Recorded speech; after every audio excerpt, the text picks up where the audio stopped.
રાજકોટ જિલ્લા સહકારી બેંક બાદ સુરત જિલ્લા સહકારી બેંક ખેડૂતોના વહારે આવે છે। સુરત ડિસ્ટ્રિક્ટ ખેડૂતોને 0% વ્યાજે લોન આપશે। બેંક દ્વારા ખેડૂતોને 200 કરોડની લોન આપવામાં આવશે તેવી બેંકના ચેરમેન બળવંત પટેલે જાહેરાત કરી છે। ખેડૂતોને 1 એકરે 10,000ની લોન અને જ્યારે 5 એકરે 50,000ની લોન આપવામાં આવશે। આ લોન 3 વર્ષ માટે આપવામાં આવશે। બેંકની આ જાહેરાત બાદ ખેડૂત આગેવાન જયેશ પટેલે આવકારી છે। આ લોનથી ખેડૂતોને ફાયદો થશે।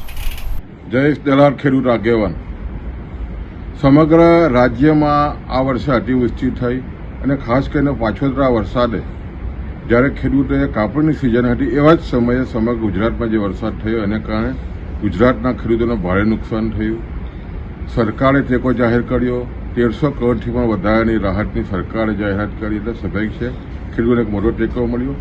ત્યારબાદ ખેડૂતોની આશા હતી સહકારી પ્રવૃત્તિ પર અને ખાસ કરીને રાજકોટ બેંકે આદરણીય જયેશભાઈ રાદડિયાની આગેવાનીમાં ખેડૂતોને 0% વ્યાજે આપવાની જે યોજના જાહેર કરી એને કારણે ખેડૂતોમાં ખૂબ જ આશા બંધાઈ સહકારી પ્રવૃત્તિ માટે અને એના અનુસંધાનમાં અમારી સુરત ડિસ્ટ્રિક્ટ બેંક જે સુરત અને તાપી જિલ્લાના ખેડૂતોની માલિકીની સહકારી બેંક છે એમણે પણ જે ખેડૂતો મુશ્કેલીમાં આવે છે ખાસ કરીને દક્ષિણ ગુજરાતમાં ડાંગરના પાકને અને શેરડી ઉગાવવામાં ખૂબ જ મોટા પ્રોબ્લેમો આવી રહ્યા હતા અને એના અનુસંધાનમાં આવનારી જે રવિ સિઝનમાં ખેડૂતોએ ખેતી તૈયાર કરવાની છે એના અનુસંધાનમાં જ્યારે નાણાંની જરૂરિયાત હોય એવા સમયે ડિસ્ટ્રિક્ટ બેંકે 0% વ્યાજે 1 એકરે 10,000 રૂપિયા અને 5 એકરની મર્યાદામાં 50,000 રૂપિયા સુધીને આપવાની જે જાહેરાત કરી છે ખૂબ જ અભિનંદનને પાત્ર છે। ખાસ કરીને આદરણીય બેંકના પ્રમુખ શ્રી બળવંતભાઈની આગેવાનીમાં અને સાથે સાથે રાજના જે મંત્રી શ્રી મુકેશભાઈ અને